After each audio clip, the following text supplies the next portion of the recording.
Many of you know my good friend Panda Girl for her incredible creativity, for her photography, for her posts on Twitter, for her friendship to many of us. She's incredible. She's a hero of mine. And she wanted to do something to support Team Hijinks' efforts to fundraise for Stand Up for Cancer. And she decided that she wanted to share her story in a conversation with me. So I hope that Panda Girl sharing her story with you all encourages you to donate, to support us in our efforts to raise money for Stand Up for Cancer. Thank you. Here's Panda Girl.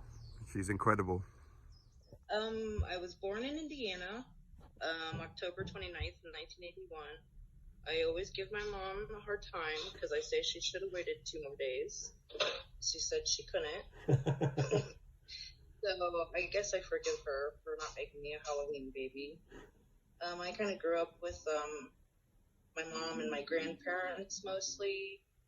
And then my mom met my dad and we moved to Texas. The dad that I can call dad is not my paternal dad, but he was my dad.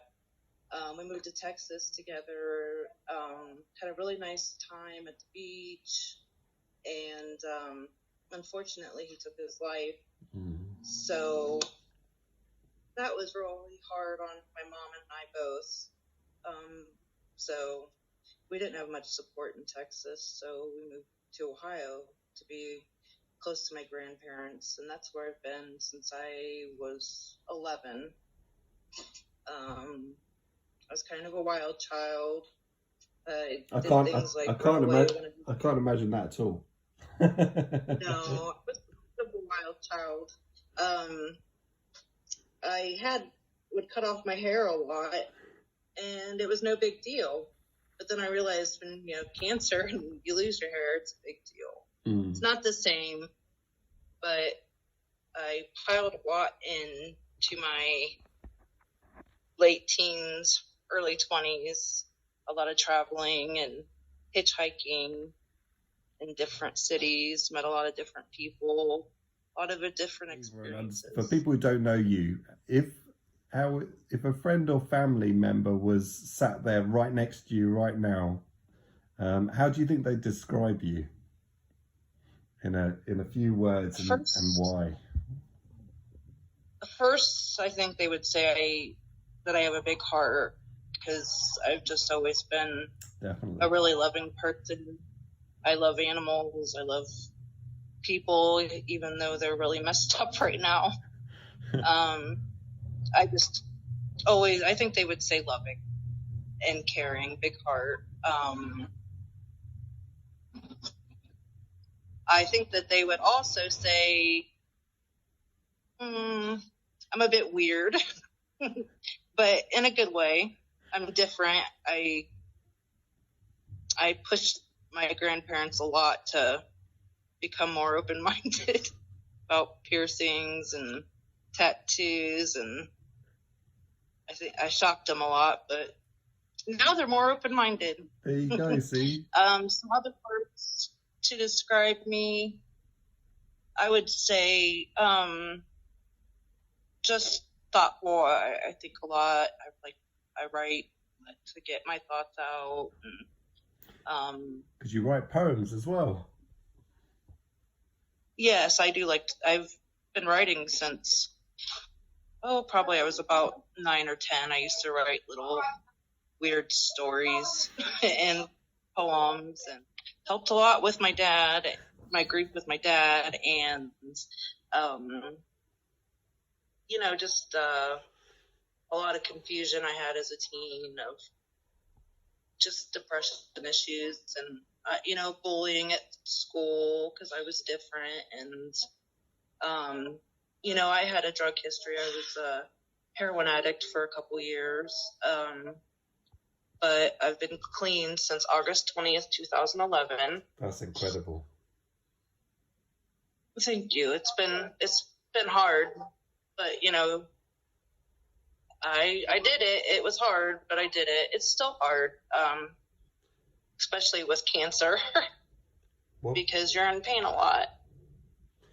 what, And so far, I haven't taken any pain pills besides ibuprofen, that's incredible.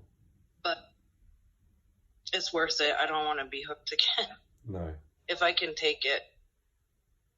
But so What made you quit? I knew that I probably didn't have much time left on Earth. I was really bad off, and I really needed to be there for my mom. You know, with my dad gone, my mom didn't have anyone, and I just couldn't do that to my mom. I couldn't abandon her. That's phenomenal. You're a hero of mine, Amanda. I'm not a hero. You are to Just me. a person.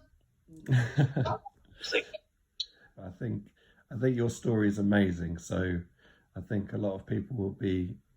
It's important to share. So could you said a little bit about having cancer. When did you Yes. first get your diagnosis? When did you found out about that? Could you tell us a little bit? I went to the doctor April of 2020 in the middle of Corona, and I figured it might be something bad because I was the only person in the doctor's office. There was hundreds of chairs that were just like stacked against the wall, and just me sitting there, and I'm like, well, this might not be good. And they found a tumor April of 2020. You know, I did some PET scans, biopsies, all of that. And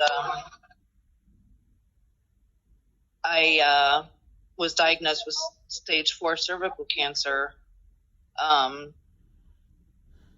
And I started doing a lot of treatments right away. So far I've done 21 chemo infusions and immunotherapy. I just started. So it's been a lot. It's platinum and most of those chemos, and that's really, really hard on your body. Yes. You know, it's been really, I've been anemic and had blood transfusions and radiation first 28 days. My body's been through a lot. Yes. But I'm still fighting. Yeah, you are. And if someone was watching this or seeing this for the first time that had recently got a cancer diagnosis, what would you say? What would you say to them? Is there any advice you would give someone, or what thoughts would you share? Well, the first thing I would say is something that the doctor didn't say to me at first, which I think was really important to say, is there's hope. You know, when you get that cancer diagnosis, you feel like there's no hope, but there is. So you have to keep telling yourself that.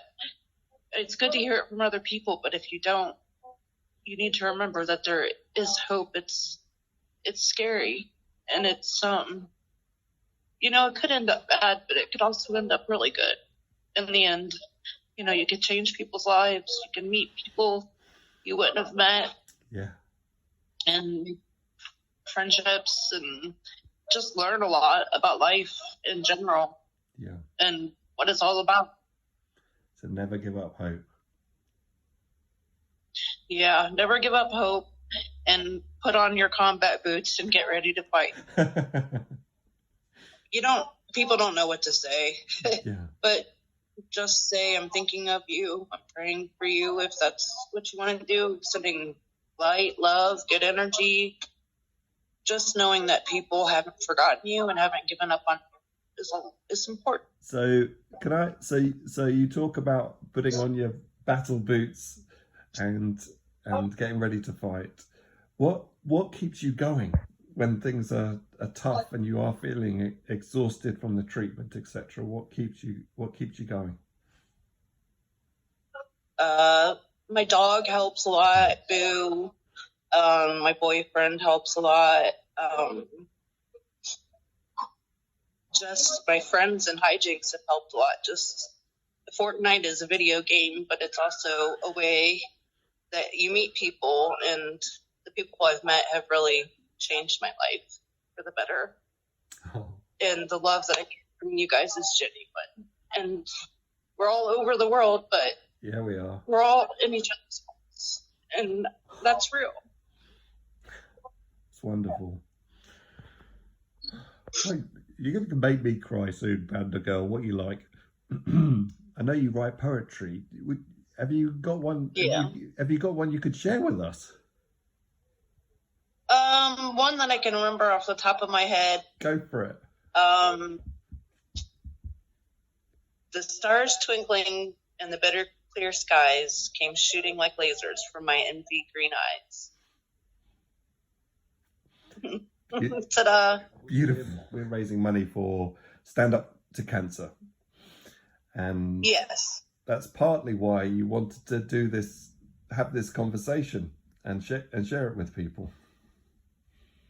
Yes, it's hard to share it. It really is. It's, it's private. It's hard. It's just hard to talk about sometimes. But, it's important to talk about. And it's especially important for other people to know what it's like if they don't know what it's like. And important to know for people that do have it that they're not alone and that they're trying to find a cure for this. And Stand Up to Cancer is really working hard. And that's amazing. If you can, donate, support us in our efforts to try and do something positive from sometimes a situation which can be quite tough. Yes, and find a cure as fast as we can. ASAP. Yeah. Was that okay? That's perfect. I'm going to stop recording.